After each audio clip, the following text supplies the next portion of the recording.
These aren't the stories your mother told you. No, these are the other stories.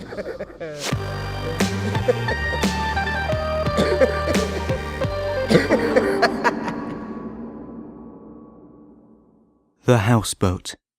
Written by Ben Errington. Narrated by Josh Curran. Just 3 feet behind Johnny, away from the deck and onto the main body of the boat, something smashes and explodes in flames. Johnny's first reaction is to dive to the ground, covering his head with his hands. The heat is intense, and Johnny feels it battering against the skin of his face.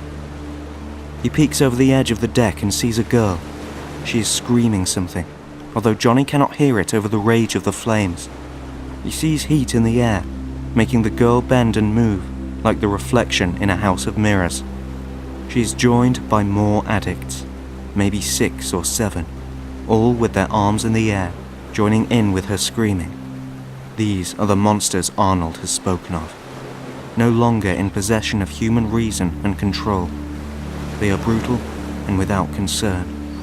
Johnny gazes up at the dull sky and sees another flaming missile whiz past.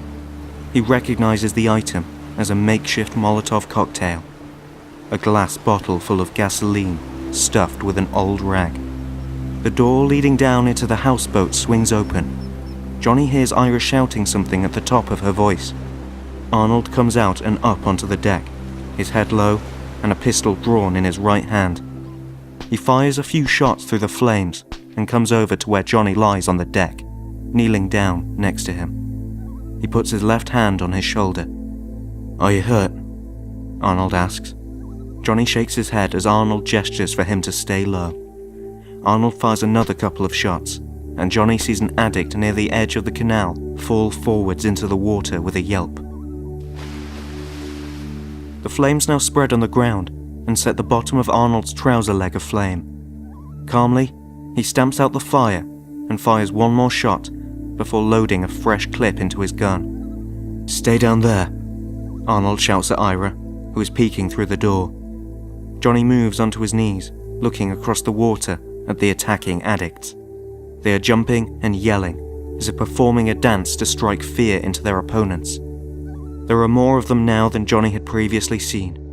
Johnny counts at least 15, although he is sure there are more.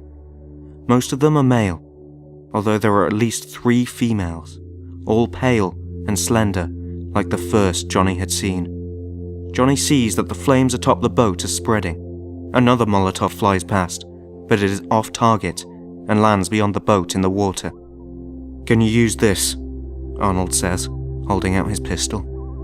He takes hold of the gun without a word and drifts into a silent thought while Arnold explains. He doesn't listen, but gets that point and shoot is basically it. Arnold gives him 2 fresh clips, which Johnny puts into the pocket of his jeans. Arnold demonstrates how to pull back the barrel until it clicks once and a new clip is loaded. Johnny nods. "Be right back," Arnold shouts as he retreats into the boat. Johnny moves away from the smog created by the flames, his eyes locking onto the addicts across the way. One of them throws another of their homemade firebombs, which Johnny sees high in the air. He raises his arms straight and fires the pistol, exploding the Molotov in mid-air. One of the addicts screams like a banshee. Johnny feels a rush of hot air hurtle past his left ear and notices that at least one of the assailants has a gun of his own. He crouches down behind the edge of the boat and waits for the addict to fire enough bullets so that he needs to reload. The bullets hit the hull of the barge, and a couple miss the top of Johnny's head by inches. When Johnny is convinced he has an opening, he leaps up and shoots. One male addict is struck in the shoulder, and he hits 2 female addicts in the chest and face, their bodies falling to the ground. It is enough to disperse the crowd, most of them beginning to take cover behind walls, bollards, and trash cans. Arnold comes back onto the deck with a fire extinguisher in his hands. He aims the nozzle at the gathering flames and sprays them with a white powdery veil. Johnny covers his face and moves across the deck. He sees more addicts gathering on the embankment behind him now. one of them holding some sort of crossbow. He reloads and fires at the addicts, the white smog smearing his vision. Johnny takes 2 of them out, but a third leaps from the side of the canal, slamming against the side of the boat and falling into the water. 3 crossbow bolts, fired in quick succession, zip over Johnny's head, the cloud created by the extinguisher giving him some sort of cover. "Keep shooting!" Arnold yells, a bullet pinging against the flagpole to his left. Arnold puts down the extinguisher once the flames are quashed, leaving behind black and grey scorch marks. With almost inhuman speed, Arnold snaps an incendiary grenade from a utility belt, pulls a mechanism, and throws it hard across the water towards the first group of addicts. Johnny watches the grenade sail through the air and land in the middle of the 4 addicts, exploding in an orange burst of flame. The addicts are immediately set alight, screaming as they burn. A silence falls across the boat and the surrounding canal. The white cloud fades away, revealing Arnold's piercing stare to Johnny. It isn't a face of fear at all, like Johnny supposes his may be. It is a face of determination. "If you see anything move, shoot it dead," he says in a whisper. Johnny hears a rush of air and a dry snap of collision. His left thigh burns with pain, and Johnny looks down to the source. A crossbow bolt has penetrated his leg, and the immediate pain overwhelms him. His leg gives way, and he collapses, gasping for air as he panics. Arnold crouches over Johnny and slings another grenade towards where the attacker was previously standing. He turns back to check on Johnny, only to be met by the sight of a sodden addict standing on the deck with him. He holds the crossbow at his chest, aimed directly at Arnold. "Listen," Arnold says, his hands open wide. "We were just defending our home." The addict wears denim jeans and a leather jacket, his bare chest visible from underneath. Like many of the addicts Arnold has come into close contact with, he has bare feet.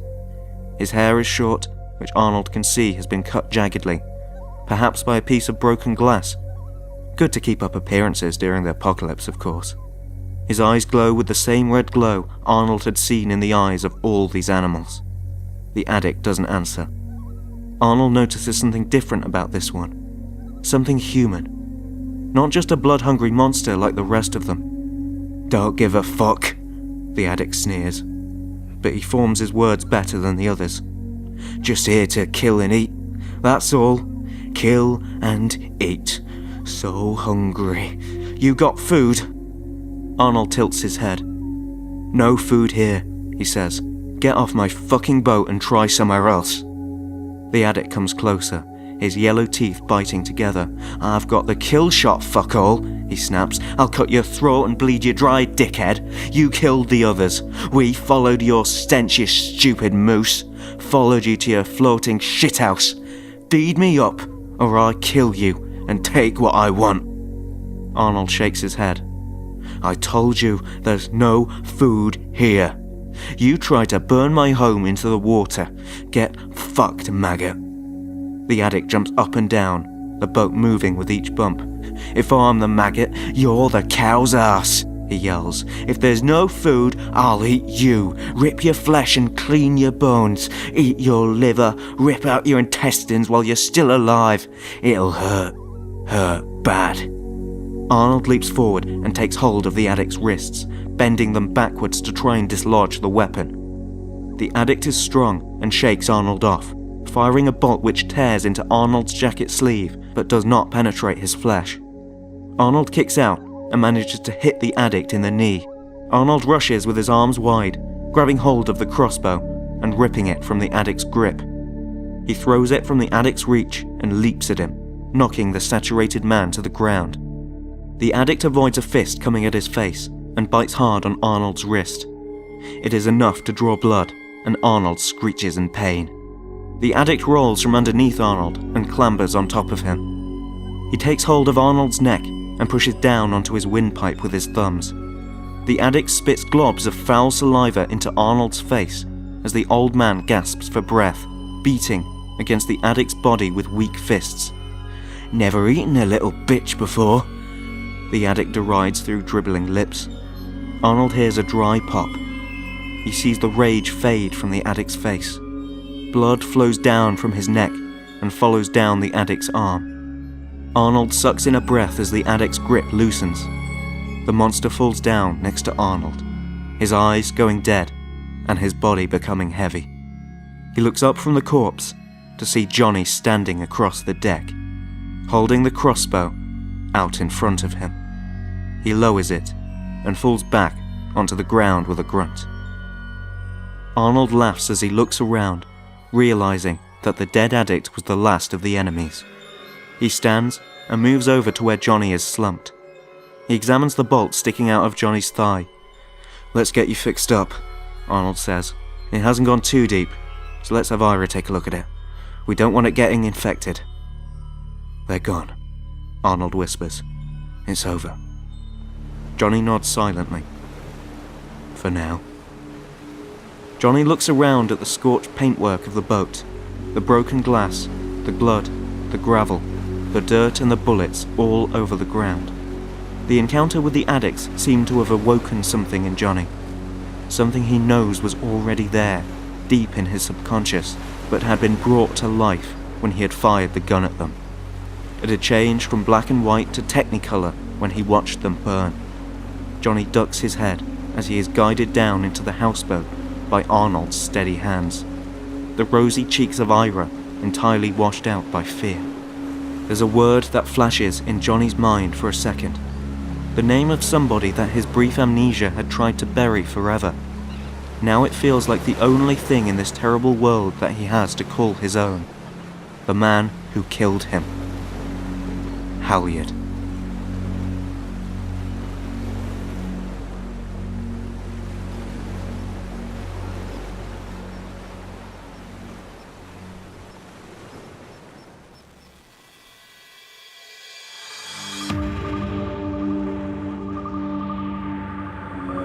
I hope you enjoyed this episode of The Other Stories. The Houseboat was written by Ben Errington, narrated by Josh Curran, edited by Carl Hughes with music by It's Dylan C and Tom Robson. Our first Kickstarter is alive. We're crowdfunding our first comic book about the post-apocalyptic luchador El Marvo, and you can grab the first issue for $1. So go to www.hawkandcleaver.com/Kickstarter to be redirected. Also, if you're a fan of the show and you want to support the creators, then why not become a patron over at patreon.com/hawkandcleaver. There you can support the show from as little as $1 a month, that's less than the price of a cup of coffee, and you'll get special ad-free early access to episodes, Q&As with the creators, and even a special bonus episode produced just for the patrons. Until next time.